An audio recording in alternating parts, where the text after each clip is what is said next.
kill himself? Was he killed? Something happening here that was bigger than just Jeffrey Epstein. In 2005, the Palm Beach Police Department received reports of young women going to and from his residence. There was an ever-figure of mystery. He was stunningly rich. He had a $20 million house, his own private island in the Caribbean. It has a nickname, the Pedophile Island. Revolving door of girls. Who else was underage?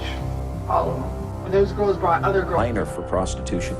I'm going to invoke my Fifth Amendment right. It is Saturday, February 21st, 2026. And I want to start by asking you to just sort of forget everything you thought you knew. Yeah. Forget that Netflix documentary from 6 years ago, Filthy Rich. I mean, looking back, that feels like a sanitized press release compared to where we are right now. It was the prologue. We all thought it was the whole book, but it was barely the table of contents. Exactly. Because 3 weeks ago, on January 30th, the dam didn't just break, it completely evaporated. Yeah. The Department of Justice released 3.5 million pages of previously unsealed documents, videos, and surveillance logs. And for the last 20 days, the world has just been trying to process the sheer scale of this horror. And that's exactly why we're here. I mean, Right. 3.5 million pages is impossible for the average person to digest. It's designed to bury you. Right. But when you apply pattern recognition software and cross-reference it with the flight logs, which is what I've been doing nonstop, a picture emerges that is much, much more complex than just bad men doing bad things. And that's where I need to draw a line in the sand before we dive in. My job here, as always, is to keep us tethered to the reality of the victims. Absolutely. Because it's so easy to get swept up in the spycraft, the codes, the intrigue. But every single page of those 3.5 million documents represents a human life that was bought, sold, or destroyed. Understood. Completely. But we have to look at the machinery to understand how the factory worked. You don't get away with this for 30 years without a system that rivals a state intelligence agency. So let's talk about the result of that machinery finally breaking down. Thursday, 2 days ago, Prince Andrew turned 66, and he spent his birthday in custody. Arrested on suspicion of misconduct in public office. It's the headline of the century, but I think people are confused about the charge. How so? They hear misconduct and think it's a polite way of saying sexual assault. It's not. This charge is about his time as a trade envoy. This is where I want to slow down, because the details in the 2026 files are staggering. We've known for years he was close to Epstein. We saw the photos. We heard the Pizza Express alibi, where he claimed he was at a kid's party and couldn't sweat. We knew he was lying about cutting ties. Yeah. But the emails, these aren't just social emails. No, they're transaction logs. We found a folder in the nude dump labeled Duke_Courses_2010. Okay. Now remember, in 2010, Jeffrey Epstein is a registered sex offender. He has been convicted. He is radioactive. Right, dude. Nobody should be talking to him. And yet we have Andrew forwarding him official visit reports from his special advisor, Amit Patel. Describe these reports. Because visit report sounds boring. It sounds like a travel blog. It's the exact opposite. These are confidential briefings on the economic infrastructure of Vietnam, Singapore, Hong Kong, and Shenzhen. Wow. Andrew is the UK trade envoy. He is getting privileged information about where billions of dollars in infrastructure investment are about to go. Okay, so why send that to Epstein? Epstein isn't a government official. He's a money manager. Information is currency. If you know where a government is planning to build a port in Shenzhen before the market does, that is worth millions. Andrew wasn't just chatting. He was leaking state secrets to a felon. It feels like treason. It borders on it. But the one that really flags the deep state connection is the email from Christmas Eve, 2010. Right, the Afghanistan one. Yes. Andrew writes to Epstein, addresses him as Jay, and attaches a confidential brief on international investment opportunities in Helmand Province, Afghanistan. Afghanistan, in 2010, that was an active war zone. It was a theater of war with massive Western investment pouring in. And look at Andrew's commentary in the email body. He writes, I've sadly already found out that the Gates Foundation doesn't do anything in Afghanistan. We'll unpack that for a second. He went to the Gates Foundation first? That's the clear implication. He tried to shop these investment opportunities, which were likely reconstruction contracts, to legitimate philanthropists. And they said no. Exactly. So who does he turn to? The sex offender in New York. He's effectively saying, the clean money won't touch this, so I'm bringing it to you. That destroys the whole, I was just too polite to break up the friendship narrative. Yeah. You don't send confidential briefs on Helmand Province to a guy you're trying to ghost You send those to a business partner. Precisely. And the personal emails corroborate that intimacy. There's that request from Epstein asking for private time in London. Oh, God. Andrew doesn't suggest a hotel. He suggests dinner at Buckingham Palace because it offers lots of privacy. Lots of privacy. It literally makes my skin crawl. Because we know what privacy meant in Epstein's world. It meant no witnesses. It meant no surveillance, or at least no surveillance that he didn't control. Which brings us to the darker reality. While Andrew is dealing with the fallout in London, there is a much more grim operation happening right now in New Mexico. Yeah, we need to talk about Zorro Ranch. I've been dreading this part of the deep dive, to be honest. I know. The emails are white-collar crime. This is a horror movie. It's the physical manifestation of the darkest theories. For years, locals in Santa Fe whispered about that ranch. But the 2026 files contain a document that finally forced the state to act. Because right now, as we speak, there is a $2.5 million excavation happening on the property. Triggered by a single email tip from 2019. That was just buried in the files. Yes. An anonymous tip sent to a radio host named Edward Aragon in November 2019. The sender claimed to be former staff. They wanted money for it initially, right? They demanded 1 Bitcoin, which is about $9 grand back then, in exchange for a USB drive. But they gave the initial tip for free. I have the transcript of the tip here. It's really hard to read. It alleges that 2 foreign girls were buried in the hills outside the ranch. It says they died by strangulation during, and I quote, rough fetish sex ordered by Epstein and Madame G. Referring to Ghislaine Maxwell. The absolute callousness of it. Treating human beings like disposable toys that you just throw away when they break. And that lines terrifyingly well with the Baby Factory documents we found in the same folder. The transhumanism stuff. Epstein was obsessed with genetics. We found correspondence with Harvard scientists and tech billionaires where he outlines plans to impregnate 20 women at a time at the ranch. 20 women at once. He didn't view these women as people or even as sex objects in the traditional sense. He viewed them as vessels. He wanted to seed the human race with his own DNA. It's a God complex. That's eugenics. He was talking about designer babies and modifying embryos. So when you have a mindset that views people as biological experiments, the leap to disposing of a victim in the desert isn't a leap at all. It's just taking out the trash. That is sickening. But I have to play devil's advocate here. This tip is from 2019. The alleged crimes are probably from years before that. Realistically, what can the Truth Commission in New Mexico actually find? That is the forensic challenge. If these bodies were buried 10, maybe 12 years ago, in a desert environment, you're dealing with scavengers, decomposition, shifting soil. Right. You aren't looking for bodies. You're looking for bone fragments, maybe teeth, synthetic fibers from clothing that doesn't degrade. But the fact that they are digging at all, using ground-penetrating radar now. It means the current owners, the family of that former Texas senator and the New Mexico DOJ, saw something in these new files that made the tip credible. You don't authorize a multi-million-dollar dig based on an internet rumor. Exactly. They have a map. Or they have a corroborating witness mentioned in the files. It's just the silence. For so long, the desert was silent, the victims were silenced, and the people around him were silent. But looking at the files, they weren't silent amongst themselves. Oh, they were just speaking in code. Right. This is where the 3.5 million pages become a goldmine for investigators. When you have a data set that large, you can't hide patterns. And one word has appeared over 400 times in contexts that have nothing to do with its definition. Whoops. Whoops. W-H-O-O-P-S. In normal life, you say whoops when you drop your keys.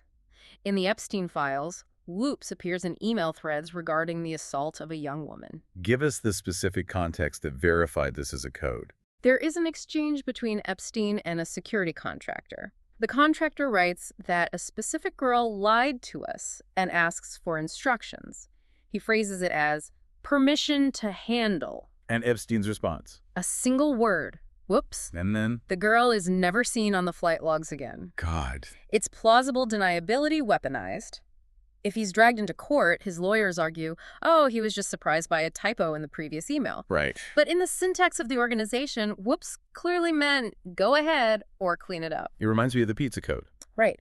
Pizza appears over 900 times, often paired with grape soda or pasta. In bizarre contexts. We have emails saying, this is better than a Chinese cookie. Let's go for a pizza and grape soda again. I mean, no billionaire is eating that much pizza and grape soda. It mirrors the pedophile code words identified by the FBI in other dark web investigations.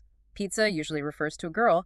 Hot dog or pasta usually refers to a boy. But there is one code that is unique to Epstein's group, right? Yeah. Cannibal. Cannibal. 52 mentions. References to eating jerky at the cannibal restaurant. What does that even mean? Well, given the transhumanism, the obsession with bloodlines and genetics, does this refer to something occult? Or is it a reference to destroying the evidence completely? We don't know yet. It creates this picture of a secret society. They had their own language, their own rules.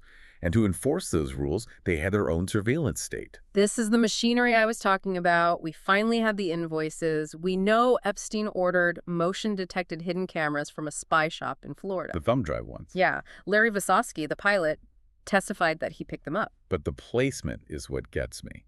Inside Kleenex boxes. Think about the psychology of that. You are in a bedroom, you are vulnerable, you reach for a tissue, and the lens is right there staring at you. It wasn't just for his own rewatching, though. No, you don't record powerful people just for fun. You record them for insurance. There is an installation memo we found in the 2026 dump. The technician advises Epstein that the installation needs to be discreet.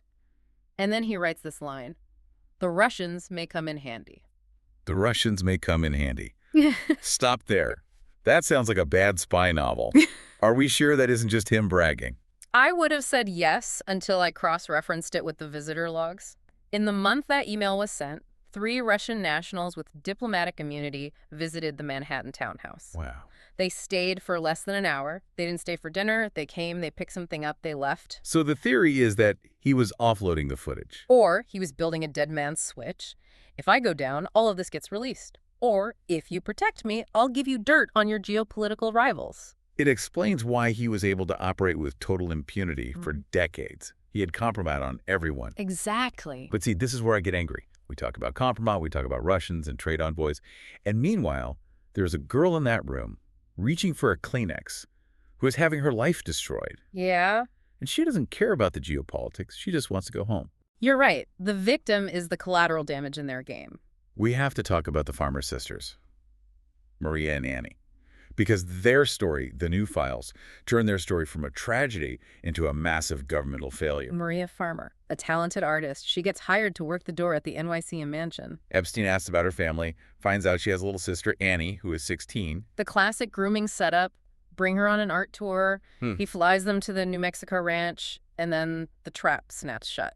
Annie is told to undress for a professional massage by Maxwell, and the door is left open. So Epstein can watch. It's a power play. Maria tries to get them out. She realizes photos were stolen from her bag, photos of her other sister, who is only 12. By Epstein and Maxwell. Yes. She goes to the authorities, and this is the revelation from the 2026 files that has Maria suing the U.S. government right now. The 1996 FBI report. 1996. We found the internal PDF. Maria Farmer sat down with the FBI in 1996. She told them everything. She named Epstein, she named Maxwell, she named the location. 1996. Think about that for a second.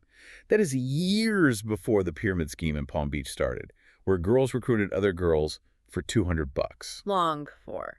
That is years before Virginia Giuff was recruited at Mar-a-Lago. If the FBI had acted on Maria Farmer's report in 1996, thousands of women would have been saved. The entire operation in the 2000s, the 1,000+ victims would never have happened. They had the info. They filed it. And then what? According to the notes we found, it was deprioritized due to lack of resources. Lack of resources. Yeah. For a multi-state sex trafficking ring. Or was it deprioritized because the person named in the report was friends with the people signing the checks? That is the core question of the lawsuit. And frankly, looking at the Prince Andrew emails, looking at the Russian connections, lack of resources doesn't hold water. It looks like protection. It is devastating. Right. And we are seeing the cost of that protection in the obituaries. We have to acknowledge Virginia's word. Yeah. The news broke that she passed away in Australia in April 2025. She never got to see this file dump. But her memoir, Nobody's Girl, which came out posthumously, it's the roadmap for everything we are finding now. She was telling the truth when everyone called her a liar. She fought billionaires, she fought princes, and she never blinked. She didn't. And I hope, wherever she is, she knows that the handcuffs on Prince Andrew are because of her. Absolutely. But there's one final loose end in these files, and I know you are going to roll your eyes, because you hate the conspiracy stuff. Let me guess.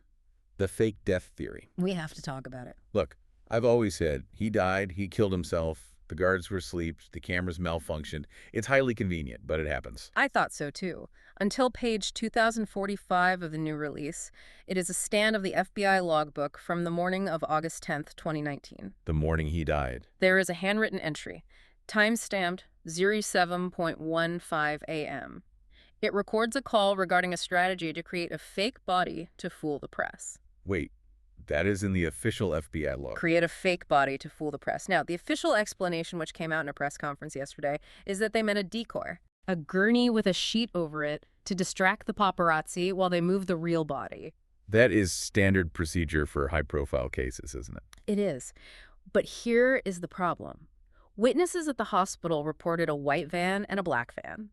The log says the decoy was in the white van. Okay. But the photos of the body being wheeled into the ER, the photos that leaked to the press show the gurney coming out of the white van. So the decoy is the one we saw. If the log is accurate, the body the world saw, the one with the pristine ear that didn't quite match Epstein's ear shape, was the decoy. And the black van. Disappeared into traffic with the real cargo. Okay, I'm genuinely feeling a chill. Because if you combine that with the whoops codes, the Russians coming in handy, the intelligence connections... It fuels the extraction theory. I'm not saying he's alive. I'm saying that for a guy who dealt in deception and blackmail, his death was the ultimate magic trick. And the government's own files just admitted they used a fake body that morning. It leaves us with this gnawing feeling that we still don't know the whole truth. We have 3.5 million pages, and yet... It feels like we are looking at the machinery of a system that is still running. Epstein might be gone, but the people who consumed the intel, the people who viewed the tapes, they are still in power. Which brings me back to the question I keep asking myself. Was the sex trafficking the business, or was it just the bait? I think the 2026 files answer that. He wasn't running a brothel, he was running a honeypot. The trafficking was the leverage. The real business was control. And that is a terrifying thought for you to end on. If he was meeting with tech giants and scientists about transhumanism and designer babies while leveraging state secrets, the scope of this is unimaginable. Yeah. We have the names, we have the files, but for survivors like Maria Farmer, the fight is literally just starting in court. We're only in the first inning of the real game. The connections are still just forming. The names are out, but the justice is just beginning. Thank you for joining us for this deep dive. It wasn't an easy one, but it was a necessary one. Take care of yourselves. Stay safe.